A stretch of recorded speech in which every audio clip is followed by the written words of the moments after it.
Okay, let's start with this session. So today's topic is Cisco DNA Center Automation, Analytics, and Platform. So I will be talking about those different aspects of the Cisco DNA Center. I will go to the agenda a little bit later in the next slide. My name is Robert Lesar. I work for NIL, Slovenia. I work as a routing and switching expert, and the last couple of years I work on different software-defined platforms from Cisco. My main area of expertise is routing and switching, but I also work for other security products like StealthWatch is the one that I can emphasize at this point. Okay, company NIL was founded back in 1989, and we are a Cisco Gold partner from 1995. So this is around the year when I start working for company NIL.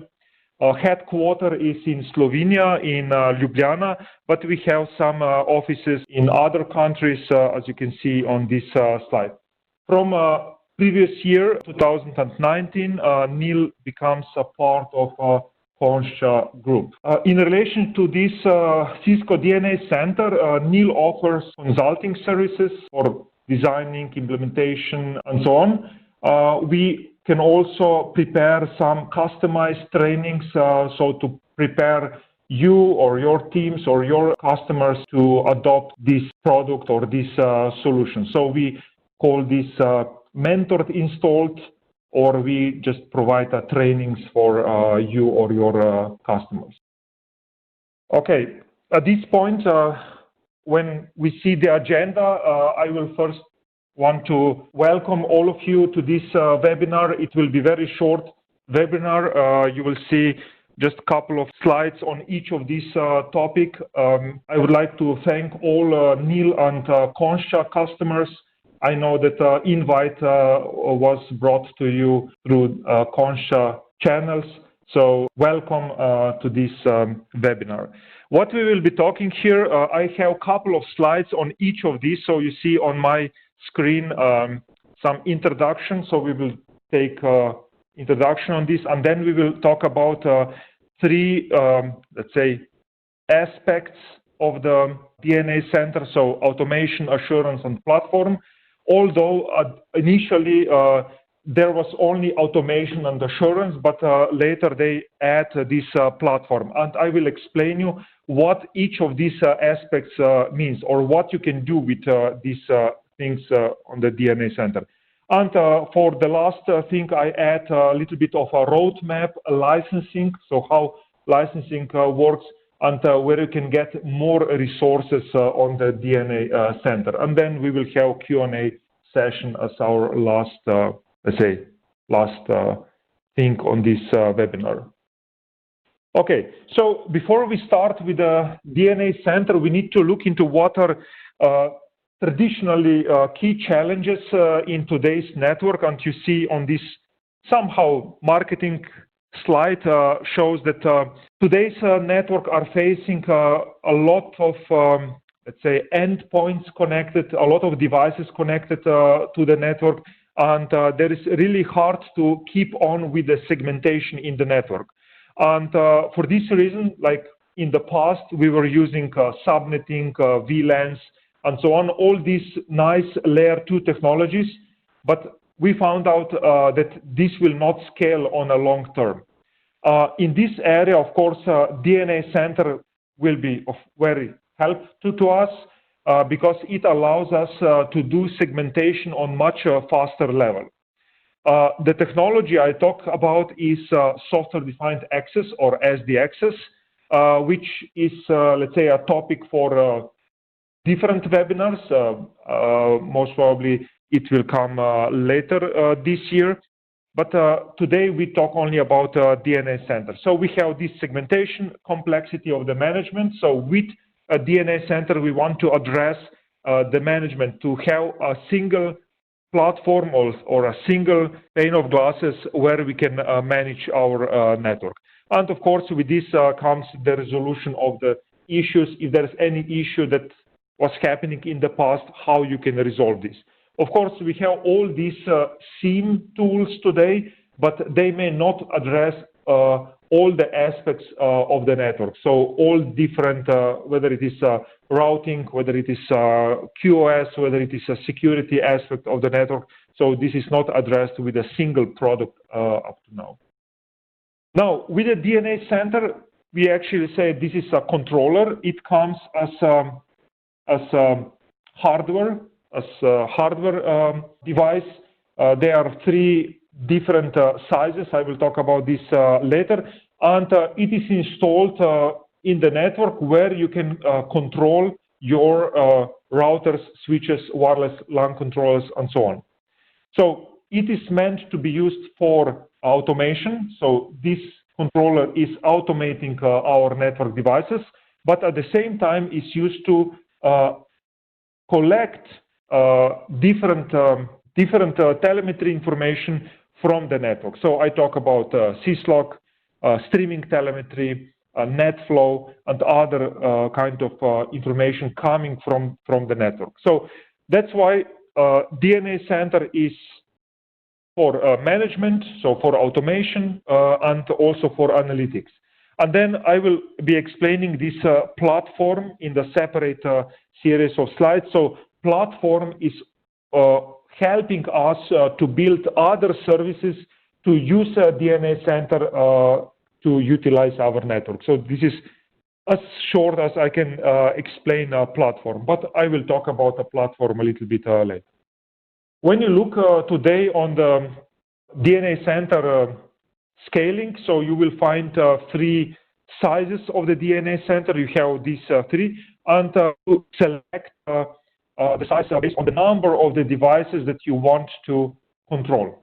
Of course, there are also some other sizing parameters that you may take into effect, but it depends on what kind of solution you want to control through this DNA Center. So this is the sizing. At this point, DNA Center is coming only as a hardware appliance, so you cannot get it as a VM, as a virtual machine. I know this is a very burning question because you may think, okay, how can I now prepare for my certification, or how can I now test this product? Don't worry, we have a lot of different platforms where you can access DNA Center and try it, like use different automation, assurance, or platform aspects and actually try it. I talk about dcloud, and then we have sandbox instances where you can test this.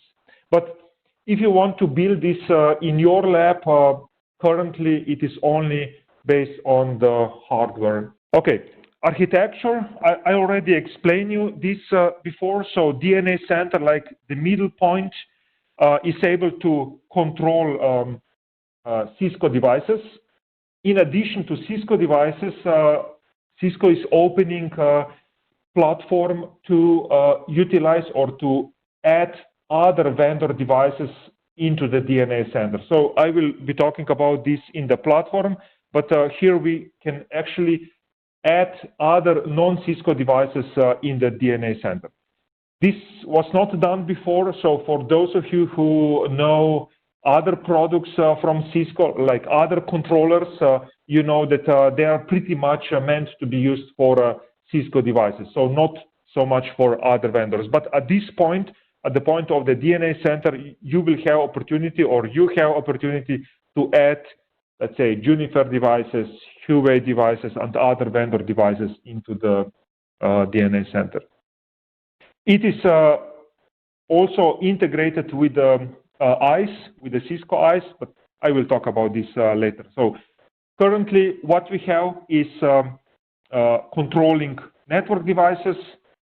This is so-called southbound communication, and at the same time, there are open APIs.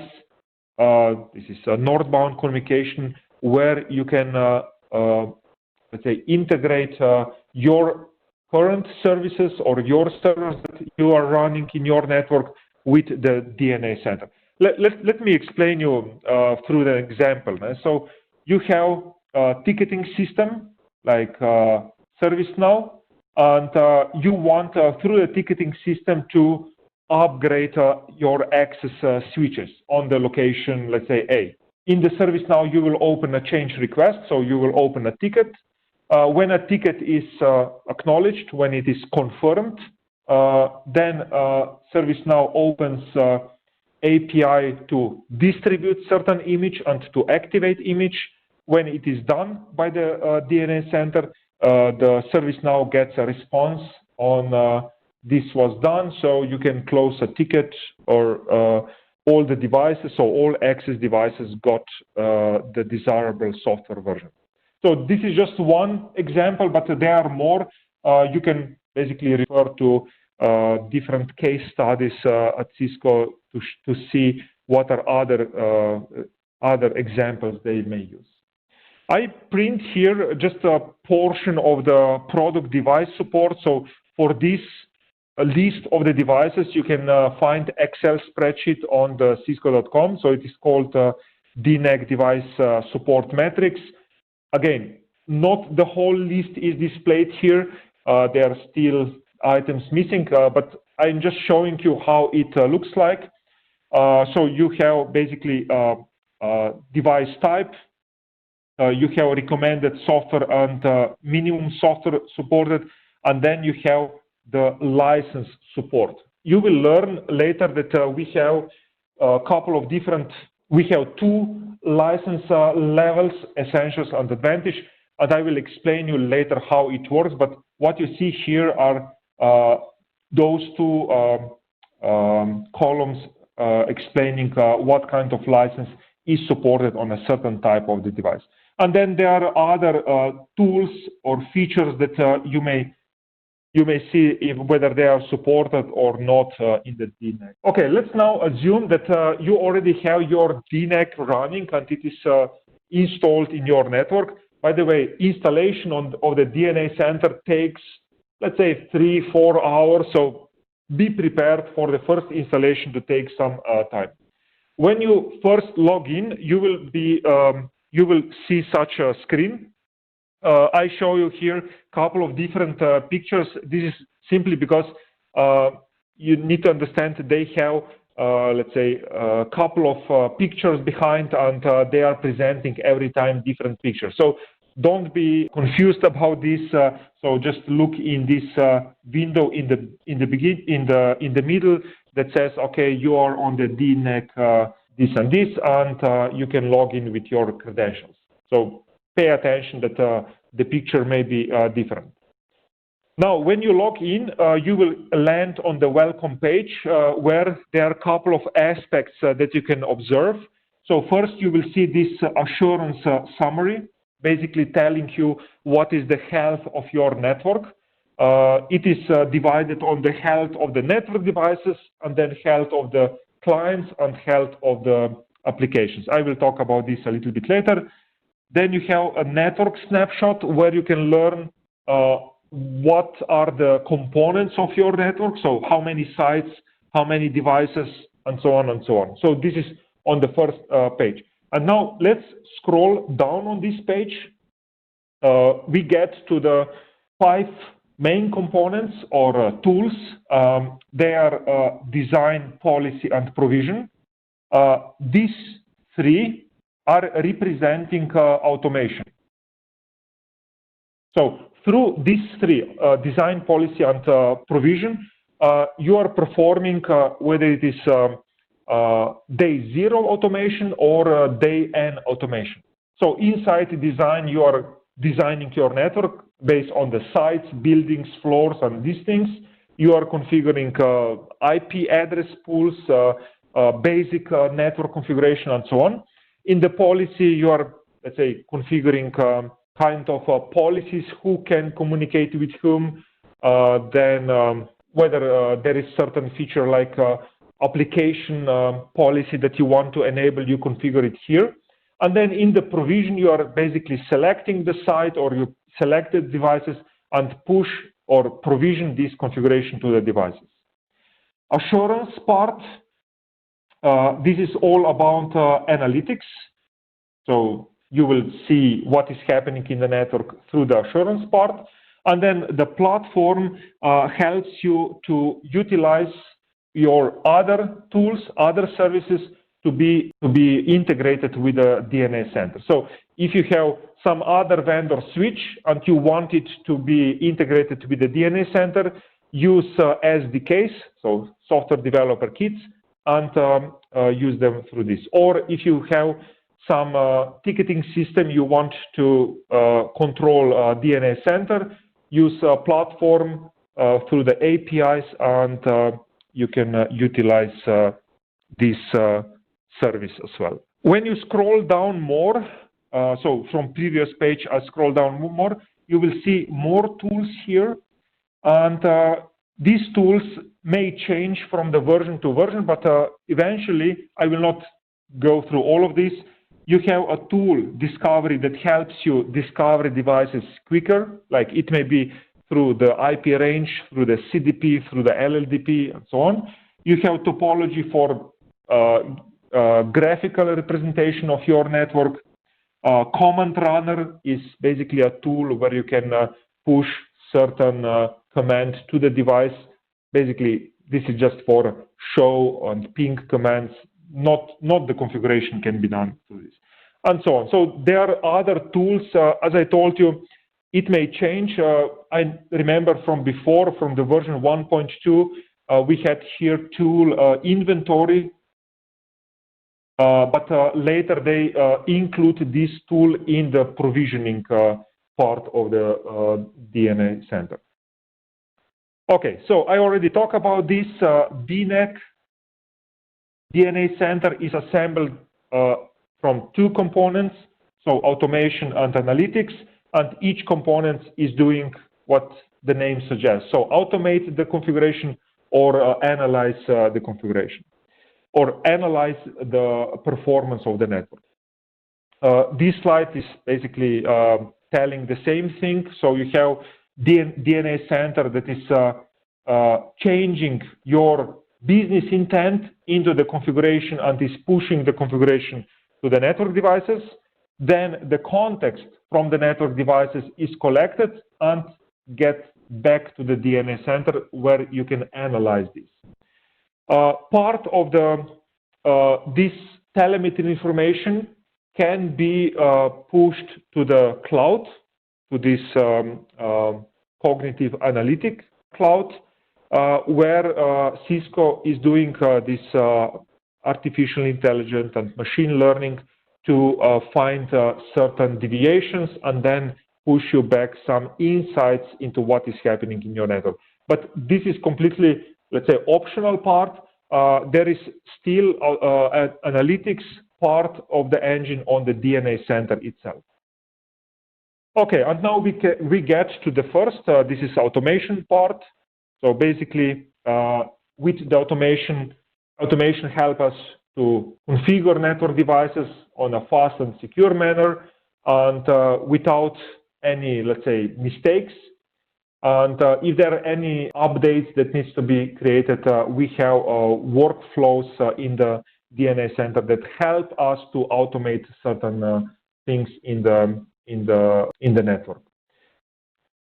This is an example of a very diverse topology with different software versions, platforms, capabilities.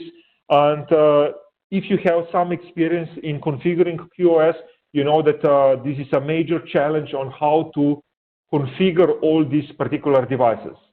With the controller as a DNA Center, you have a couple of screens that you need to click around, and the configuration is hidden from you, so you don't see what kind of configuration is pushed to the devices. So everything is abstracted in your level in the configuration of the QoS. Okay, there are other controllers, as you know. For example, DNA Center has a pre-accessor, which is APIC EM. There is also one controller, Cisco Prime infrastructure, which is still alive. Somebody may ask, okay, but what is now positioning of the CPI? Well, most probably it will be integrated in the DNA Center, but it is up to debate. For now, I don't have clear understanding on this, but still the controllers like Cisco Prime Infrastructure and DNA Center are controlling, are doing different things. Like DNA Center is more open. I already told you about APIs open. I told you about SDKs that allows you to integrate other vendors. In the southbound interface, currently, DNA Center is using Cisco CLI, but I hope very soon we will be seeing using netconf as the language of configuration. And on the northbound, we have those REST APIs open. There are a couple of automation use cases that you can see. So they are divided on the day 0 and day N automation. As you can see, plug and play, wireless automation, standard change automation. So for standard changes on AAA configuration, DNS, DHCP configuration, time zone, and so on. So you can see here. Application policy, this is basically QoS, or in the APKM, it was called Easy QoS. So it is called now application policy. And then we have software image management that can be also done through the DNA Center and RMA. Okay, and we are getting to the assurance part. Again, assurance needs to collect a lot of information from different aspects of the network. So not only from the network devices, but also from the clients, as well as from the applications running on these clients. So you have possibility to select what are these business critical applications, and DNA Center will get information about this through different probes. So NetFlow is one of them, to tell you about what is the health, or what is the throughput, what is the jitter, what is delay of a certain application. So we have these three, let's say, areas of assurance. As you see, client on the left speaks to the client on the right. There can be many things that may go wrong. And DNA Center collects information from all of this and makes some sense to you, so make you some report or insights into what is happening. As this slide explains, so we have AP talks to AP, we have a port that it talks, and then we of course get this information from the NetFlow.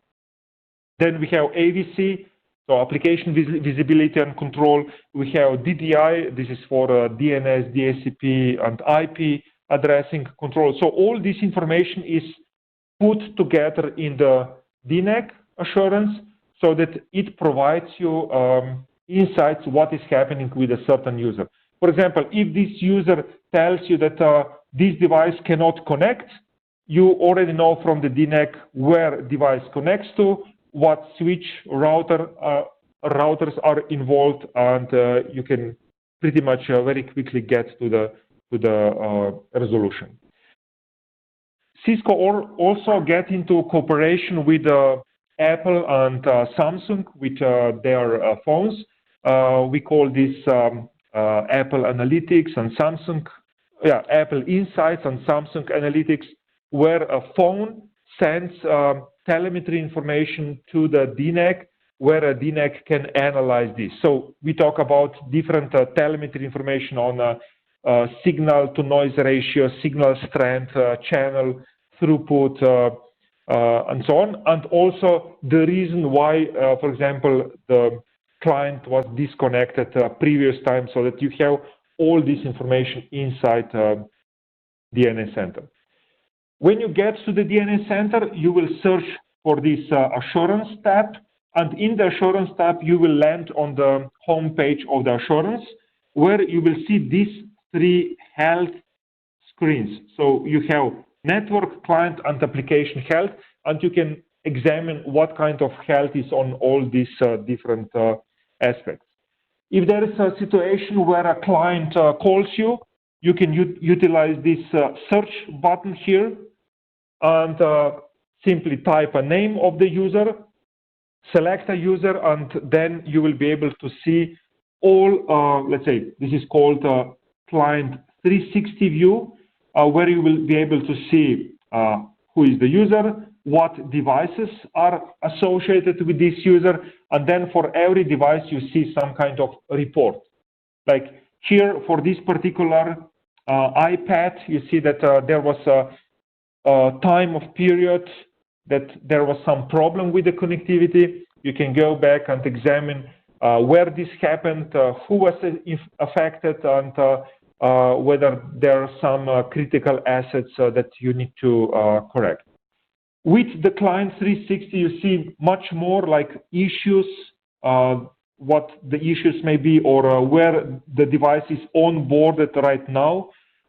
In this site, you see that this particular device gets through this SSID to the access point and is connected to this WLC.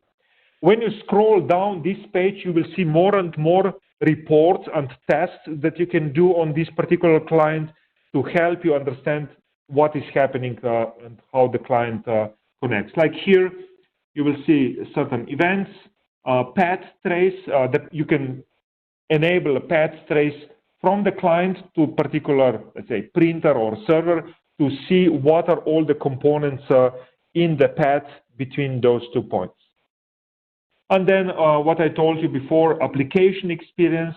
So basically for those business critical applications, you can see the health or how the application performs so that you understand whether it was the problem of the client or there is a problem of the certain application. The question here I will quickly answer related to the ICE, Cisco ICE. Yes, DNA Center is integrated or should be integrated with ICE because many policies that you want to push through the DNA Center are created on the ICE. So you have this PX grid communication going on between, well, PX grid, PX grid between ICE and DNAC, and they depend between each other, especially when we talk about software-defined access solution, which I will explain later. But yes, ICE is a critical component of this story.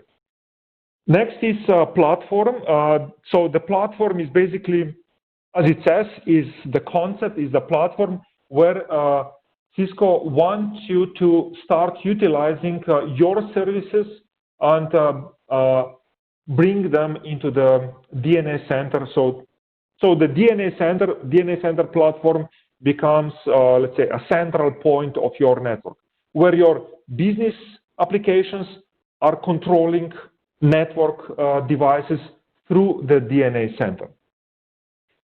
This slide, I think, very well represents this. So in the middle, we have Cisco DNA Center platform, SDKs, so software developer kits are available to integrate other vendor devices. Then we have certain APIs that are already documented. Be aware that these APIs, there are much more APIs that they are officially documented because Cisco is still working on this, and when API is in the production, then it is safe to use it. If it is not in production, so if you use it without confirming it is in the production by Cisco, then it may be a subject of a change. And now with the APIs, you can control all these functionalities that you can basically control through the GUI, so through the DNAC GUI, you can control through the APIs. Yeah, on the east, so we have adapters. This is for X domain integration, where Cisco is integrating other Cisco products into DNA Center. So here we talk about Meraki, StealthWatch. I mentioned before ICE. This is like the main part of it. So these products are getting deployed in the platform. And then on the left side, you have some adapters that are available for other vendors. So Cisco went into the market and see what are the, let's say, the highest ranking vendors on a different technologies, and they selected those and already integrated those. But then for a rest, they provide you some bundles so that you can integrate other services in the DNAC. Quickly, this is the list of the APs. You will find them in the documentation or on the Cisco DevNet site. So if you go to this platform, there is a developer kit, and you will find the list of the APs here. As I told you before, for example, ServiceNow as a ticketing system, it is already integrated. But for other ticketing systems, you have here bundles prepared. For IPAM as well, I think Infoblox was already integrated. But if you have other IPAM, you can use this bundle. Okay. Then related to the platform, I want to emphasize this web page. So a DevNet web page, developer.cisco.com, where you will find as well documentation, labs, sandboxes. So there is a lot of labs that you can run here and learn about the product. They also open code exchange so that you can exchange codes with other vendors, and some exchange of application and service integration. So this is the page where you want to spend some time and find out what are all the components you can find here. So this is the page with the overview, walks you basically through the components that you have here, and there are many capabilities you can integrate through this DNA Center platform. Okay, as the last part, I will talk quickly about roadmap, licensing, and resources. So when you look last year, so 2019, there were a couple of releases. So we have released in the beginning 128. By the way, these releases are coming in the 4-digit number, like 1331. First 2 digits are major release. The third digit is minor, and then the last digit is basically a build bug fix. As I looked into, so we have the latest update on the 20th of April. So this is a couple of days back for the release 133 bug fix. Have in mind that releases are coming every couple of weeks.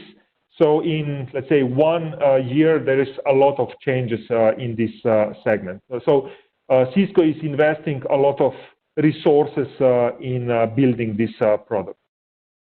When you look to the licensing, so the old school, we have this 3-tier packaging with the LAN, IP, and IP services. This is the licensing for the switches.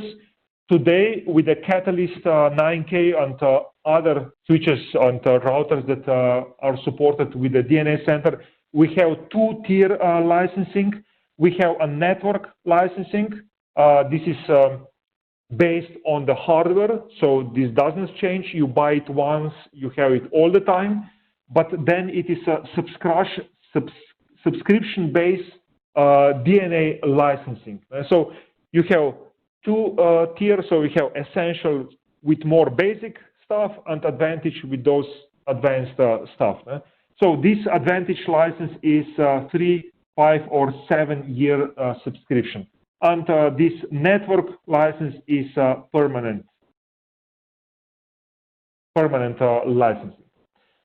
Licensing, let's say, scheme you will find on this matrix. So licensing Cisco DNA Center matrix, you will find this on those links.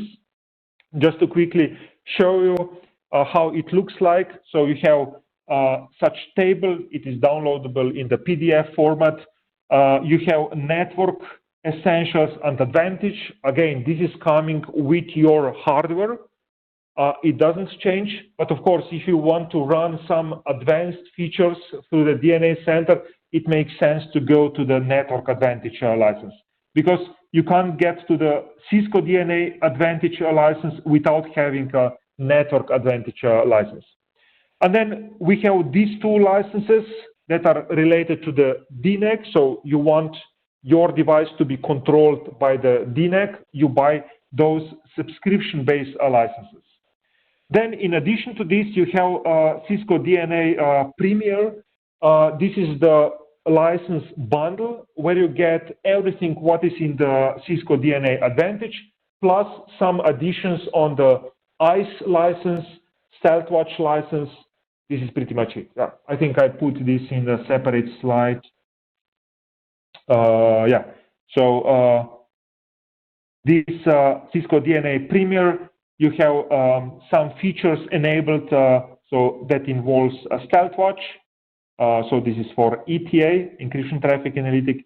You have ICE in this bundle for SD access and some other features and so on. So this Premier license provides you some bundling of the licenses for these features. Okay, as the last portion, there are some, let's say, key launches and releases for previous and this year. Some of them already happened. So we have here artificial intelligence network analytics. So Cisco is putting more IE kind of reports in the DNAC, multi-domain support, app hosting. So this is also at version 1.3. We already have 1.3.3. IoT platform integration, and then this is what I talk about, automation exchange. So on the DevNet side, you can see many resources and many exchanges from other partners and customers. And the last one is DevNet certification. You found this on the 24th of February this year. Cisco announced a new certification, let's say, line for the DevNet, and is also including a lot of software-defined features in other tracks. So if we talk about our routing and switching, let's say, path, or it is called infrastructure path, in order to, let's say, complete certain certification on the CCNA, CCNP, or IE level, you need to have some experience or some knowledge about, especially about DNA Center and about software-defined access, which we will talk about later. So Cisco is really serious about this product, and that's why it is pushing this in other, let's say, certification paths as well.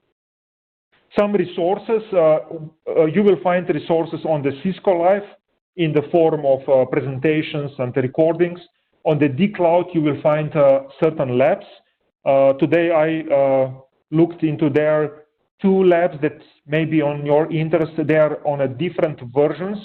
So you can go there, start a lab. It is always on demo, so you can do it immediately. And with those labs, find use cases. So inside the dCloud, you have those use cases. You can run through the lab to learn about this. And then below there, you have a Cisco Sandbox. For these sandboxes to start, I think you don't need to have any credentials. But like here on the Cisco Live, you need CCO ID for the dCloud. But for the sandboxes, you can just run them on the spot. You just need to have a credential to log into the DNA Center. Okay, with this, we conclude this presentation. It takes me 45 minutes.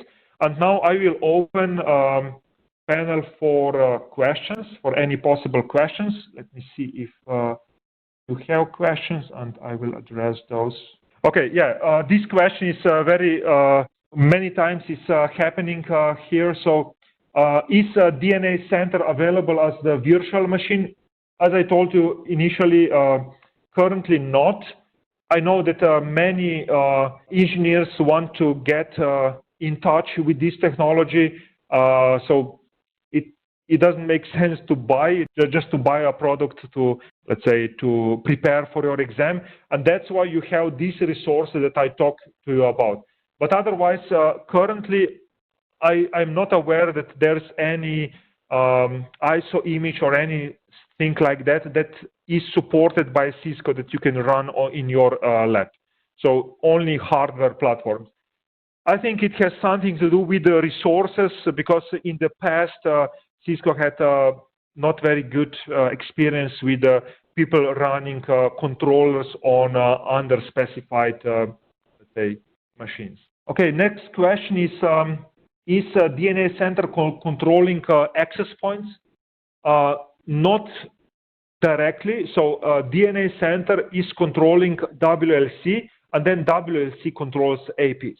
It has to do with the latency, because DNAC is normally in the HQ, in the headquarters, and the access points may be on a different remote location. So this communication is still performed between WLC and AP. Although there are some assurance features Cisco is introducing where DNA Center can collect certain telemetry information directly from the APIs. But this must be enabled through the DNAC, where you say to the WLC to tell to the AP to send this telemetry information to the DNAC directly. Okay, question is related to the application policy. Yes, I already explained this before. Application policy is basically a new name for QoS or easy QoS. So it is called now application policy, and you will find this in the policy tab inside the DNA Center. And in this application policy, you are then specifying application sets, and these things to help you to configure QoS very quickly. A question related to the SDA. Yes, in order to run software-defined access, you need to have DNA Center, but it is not vice versa. So basically, we will have a separate webinar on the SD access. We will be talking about this, but definitely, in order to run SD access, you need to have DNAC installed as well as ICE, because in the ICE you are configuring different policies. Okay, nice question related to the clustering and high availability. Yes, I'm not sure if I have time here now, but basically for high availability you need to have at least 3 DNA centers in the cluster. The reason for this is if you have just 2, in case one fail, or if connectivity between them fail, the other one that is still active doesn't know whether the neighbor is active or not. So this is so-called split brain. And in the split brain situation, all the services on the active one will be suspended. So imagine you have 2 in a cluster, the service on one fails, the other one doesn't know whether there is a split brain or the other one really fails, and he also suspends all the services. And that's why we need 3, because then if one fails, we still have majority of the DNACs in the cluster that will run and will not suspend a service. Okay, I think I explained this. So Cisco DNA licenses are subscription-based. So you have 3, 5, 7-year subscription, but the license that is on the hardware, so this is a network license, is permanent. So it is hardware-based. When you buy a switch, it stays with the switch all the time. But in order to control this switch after, let's say, the DNA license expires, you need to buy another subscription to a license. Okay, guys, I hope I highlight the key components of the DNA Center. Yes, there is a concern because Cisco wants to really push this product or everything what is software defined on all the platforms or all other areas. So they are bringing this in the certification tracks. And for you to, let's say, get some experience on this, I show you a couple of resources where you can get, let's say, hands-on for the DNA Center, as well as other features. Okay, at this point, if any questions, please don't hesitate, send me email. I am also inviting you to other webinars that we will have in future. So stay tuned on the webinars related to software-defined access, webinars related to the Stealth Watch and different components of the Stealth Watch and so on. Okay, so with this, I thank you for your participation. We managed to end it in the hour. So have a nice weekend. Here in Ljubljana, we have very nice weather, so I'm sure my weekend will be also great. Have a nice day, and see you until next time.